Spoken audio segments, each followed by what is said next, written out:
it is a great pleasure for me to launch this manifesto, because obviously this is the first manifesto that we've published since we went into government in 2007.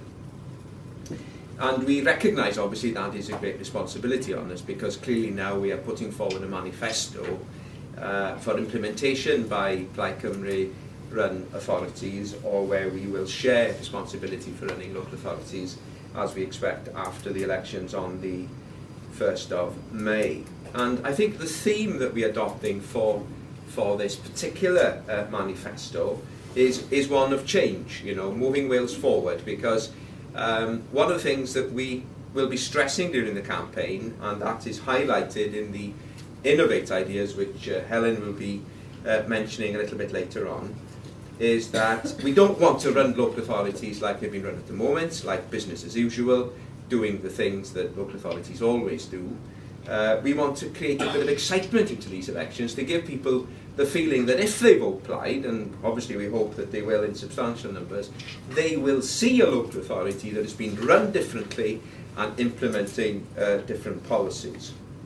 So it's about innovation.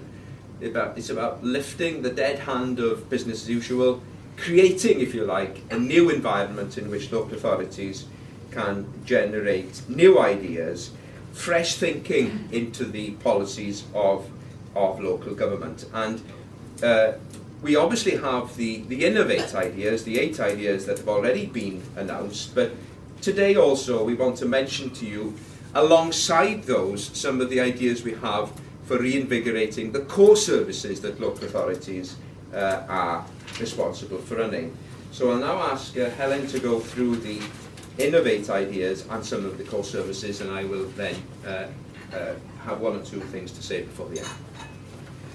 Well, thank you, Ieuan. And as Ieuan has said, through this campaign we want to excite and engage voters. We want to get the message across to people that local government can change things, that local government matters, that actually when it comes to providing day-to-day services that matter to your community, to you and your family, local authorities are really, really important. We want to see the turnouts going out across Wales, and that's why we're already out there knocking doors, talking directly to people. Some of our Innovate ideas, addressing the 2 key themes of health and well-being and the environment, actually arise out of that continuous campaigning, arise out of the issues that people have been putting to us on the doorsteps, the things that they're most concerned about. Colleagues in the press will of course know that we've had 3, I think, launches of the Innovate policies in detail, so I'm not going to go through them at length, but I will just remind you all of what they are, and if you want to discuss them in a bit more detail, perhaps we can do that in the question and answer session.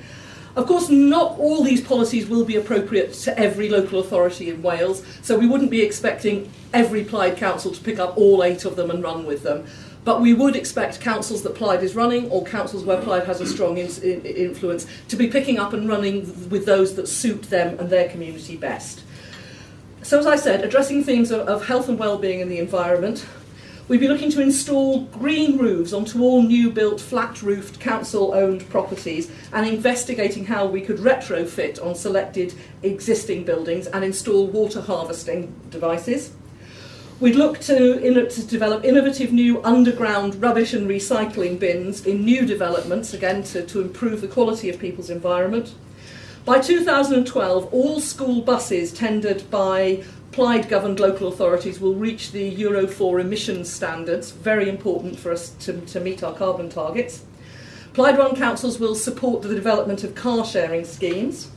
Plaid councillors will consider introducing bike-sharing schemes where public banks of bikes would be strategically placed for hire across communities. Obviously, perhaps more relevant, that one in our big cities. I think somebody asked me the other day, would this work in Blaen y Ffestiniog? And I'm not entirely sure that it would, but I'm very sure that it would work in Cardiff and Newport and Wrexham. And I think it would also work in some of our towns like Aberystwyth as well. Plaid-run councils will release publicly owned land for use as community gardens and allotments.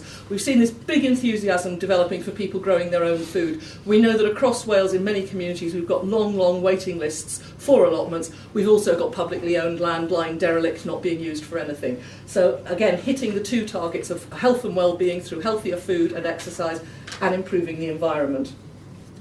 Plaid councillors will rise to the challenge of preventative health care by encouraging local authorities to invest in their workforce and promoting healthy living habits. Very important, we've looked at schemes in other parts of the world where working with the workforce you can keep people healthy, keep them in work, all sorts of benefits for that. And of course in many communities our local authorities are very major employers, and so if we can improve the health and well-being of that workforce, that will have a knock-on effect into the community. Finally, Plaid-run councils will encourage local renewable energy production projects, looking at creating local energy service companies as a radical means of reducing the carbon footprint in each community and of giving people back the sense of owning their own energy generation, of producing their own energy as well as the energy that they use. Now, as I've said, not all the Innovate programmes will be appropriate for all communities. But we are looking at finding pioneering ways of dealing with those major issues that people are bringing us back to us from the doorstep. We want, as Ieuan has said, to fight this culture that we've had for too long of the same group of people, whether it be independents, Labour, whoever it is, running a council year on year, with nothing changing, nothing moving on. We want to excite voters in this election, and the Innovate policies will do that. But of course, as Ieuan has said, we've got some exciting ideas about core services, and I just want to mention one or two of them with relation to care. For example, we want to work in partnership with voluntary organisations to develop not-for-profit nursing homes and care settings. We know that delayed transfers of care are a huge problem in many of our communities. We want to tackle that, and we think we can do that in partnership with community-based organisations that are already there. The condition of our looked after children, the children who are looked after by our local authorities, remains a national disgrace in terms of their emotional health and well-being and in terms of very basic things like their education qualifications. Plaid-run councils will put a new emphasis on really looking after our looked after children, doing things like making sure that the grants that they receive when they leave home give them the same sort of start in life that any young person leaving the care of a family would be able to do. We know that poverty is a major problem in many of our communities. It certainly is in the communities that I represent. Of course, there are limits to what we can do, but what we could do at a local authority level is make sure that every single person in Wales who's entitled to benefits to help them to have a better standard of living gets the advice they need to take that up. So Plaid councillors will campaign for benefit take-up teams in every community across Wales. And we'll also ensure that carers across Wales are aware of the rights that they have to care and support. So just some there of some of the forward-looking ideas that we have for making sure that not only the Innovate policies work, but the core services that people are entitled to that actually meet the needs that they have now in our communities in the 21st century.